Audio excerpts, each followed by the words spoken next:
আসসালামু আলাইকুম, শুভ দুপুর সবাইকে। বরাবরের মতো আজকেও রান্নাঘরে চলে এসেছি রান্নার আয়োজনে।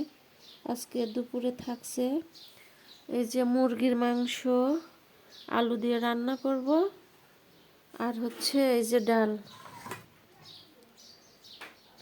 রান্না করব। তো রান্না করার জন্য সব উপকরণগুলো নিয়ে নিয়েছি। আর এই যে বাজার থেকে ডিম নিয়ে আসছে, দেশি মুরগির ডিম, আর এই যে লাল ডিম। এগুলো পানির মধ্যে ভিজিয়ে রেখেছিলাম 10 মিনিট। তারপর সুন্দর করে একটা পাতলা ন্যাকড়া দিয়ে পরিষ্কার করে ধুয়ে পানি ঝরিয়ে রেখেছি। এখন এগুলো ফ্রিজে রাখবো। বাজার থেকে ডিম আনার পরে কখনোই ফ্রিজে রাখতে নেই, কারণ ডিমের গায়ে অনেক জীবাণু থাকে।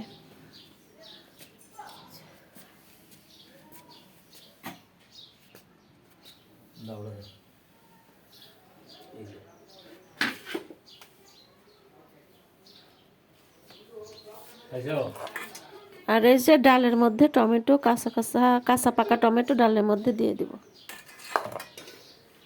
তো মুরগির মাংসের মধ্যে দিয়ে দিব হলুদ গুঁড়া, মরিচ গুঁড়া, ধনিয়া গুঁড়া, লবণ, আর দিয়ে দিব একটু সরিষার তেল,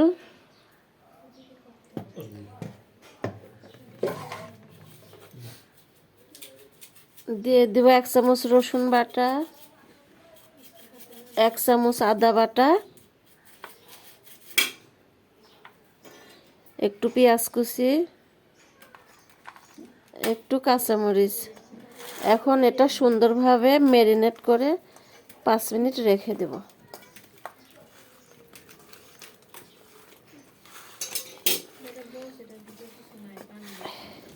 দেশি মুরগির মধ্যে রান্না করার সময়, ম্যারিনেট করার সময় একটু সরিষার তেল দিলে অনেক মজা লাগে।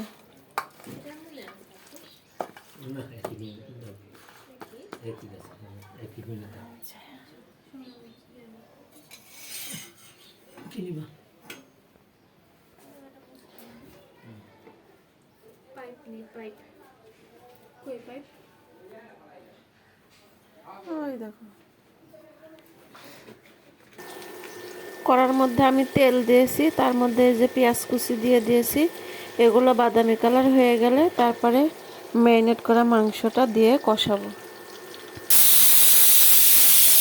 দেখুন, এটা হচ্ছে এই যে সিলিন্ডারের চুলা, এই যে ডাল রান্না করছি।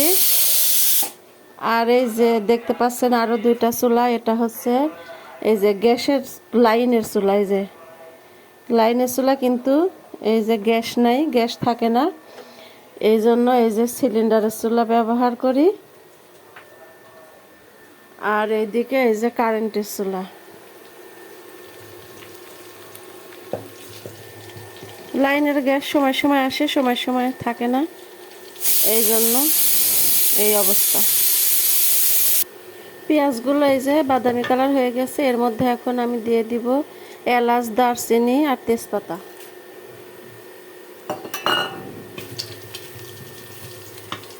এইদিকে এই যে রাইস কুকারে ভাত হয়ে গেছে। এখন মাংসগুলো এর মধ্যে দিয়ে দেব।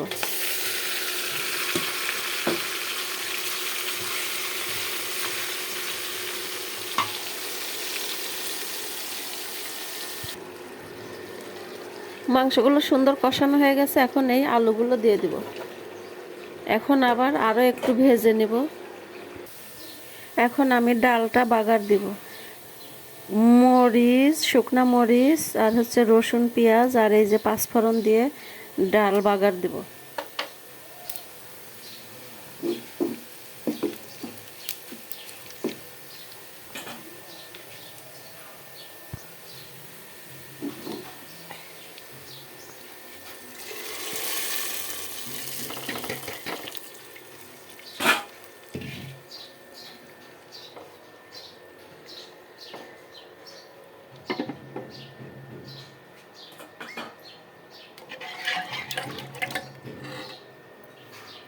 এখন আমি ডালের মধ্যে এই যে কাঁচা পাকা টমেটো আর ধনিয়া পাতাটা দিয়ে দেব।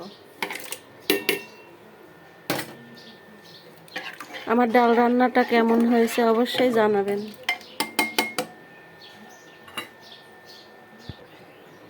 এই যে আমার টমেটো দিয়ে ধনেপাতা দিয়ে ডাল রান্না রেডি।